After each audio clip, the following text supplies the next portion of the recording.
There are two types of boards for the BMW GT disc. One type is identified by this chip. Let's take this one as an example. We need to solder it at the back. Insert the plug into the negative common here. When we install the motherboard, pay attention to this electric pole below. Align it with the original car's antenna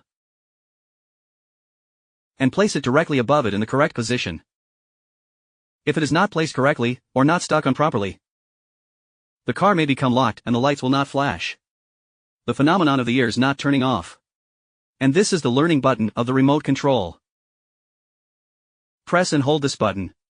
It will turn red, and then we press the lock button on the remote control immediately. It'll flash. After both remote controls have been pressed, we release the button, and after releasing it, the light on the remote control will start to flash. There's also a button here that is specifically for setting BMWs. We need to press it after locking the car.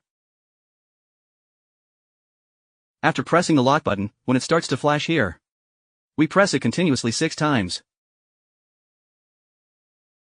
After pressing it, we see the light flashing 6 times along with it.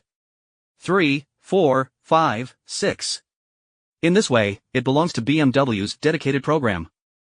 Now we have already set it up. The modules we see here, B, D, and C, have a white one on the first row. This is the 7th B, so we remove it. The wire is quite long. After removing it, we open the shell and see this side. Got him. Lecture 6. In Lecture 6, we see that there is a character 1 written on the left side of this plug. This one represents the first angle.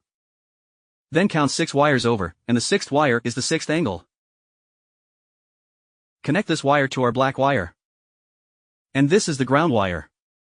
After the power is connected, we remove this plug.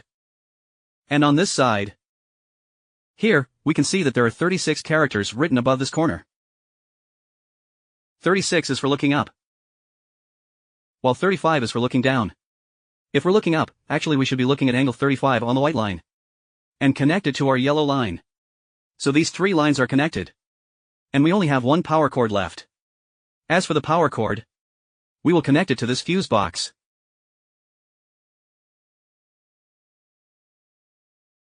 We'll use a 15 amp fuse here. Just connect it and it's done. First, come over here and go through here. Go through here underneath. There's carpet underneath here. Go inside through the carpet. Then, put our host on top of this desk. The wire comes out from here. This way will be very convenient, because the induction point is inside this armrest box, and the key induction point is inside here.